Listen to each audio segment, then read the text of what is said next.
Hi hello, ഇന്ന് വൈകുന്നേരത്തേക്ക് ഞാൻ ഉണ്ട ഉണ്ടാക്കാൻ പോവാണ്, കൊഴുക്കട്ട. അതിന് ചോയ്സിൻ്റെ റോസ്റ്റഡ് റൈസ് പൗഡറാണ് എടുത്തേക്കുന്നത്. അതിലേക്ക് ആവശ്യത്തിന് ഉപ്പ് ചേർക്കുക. ഉപ്പ് ഇങ്ങനെ ഡയറക്റ്റ് അല്ലാതെ വെള്ളത്തിൽ കലക്കി ചേർക്കുന്നവരുണ്ട് കേട്ടോ. എന്താ പൊടിയിലേക്ക് ആഡ് ചെയ്യാൻ വേണ്ടിയിട്ട് നല്ല വെള്ളം തിളച്ച് വരുന്നുണ്ട്. തിളച്ച വെള്ളം കുറച്ചായിട്ട് പൊടിയിലേക്ക് ചേർത്ത് നല്ലപോലെ കുഴച്ച് ഒരു എന്താ പറയുക പേസ്റ്റ് രൂപത്തിൽ കണ്ട ഇതേപോലെ ആവുന്ന രീതിയിലാക്കിയെടുക്കാം. പിന്നെ വേറൊരു പാത്രത്തിൽ തേങ്ങയും ശർക്കരയും മിക്സ് ചെയ്ത് വെച്ചിട്ടുണ്ട്.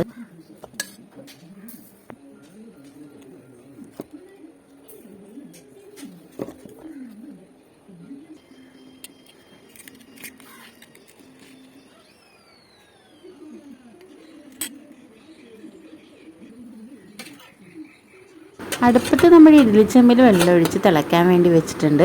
ആ സമയം കൊണ്ട് ചെറിയ ഉണ്ടകളാക്കിയിട്ട് ഇതേപോലെ ഉള്ളിൽ ഫില്ല് ചെയ്തിട്ട് നമുക്ക് ആവിയിൽ വേവിച്ചെടുക്കാം.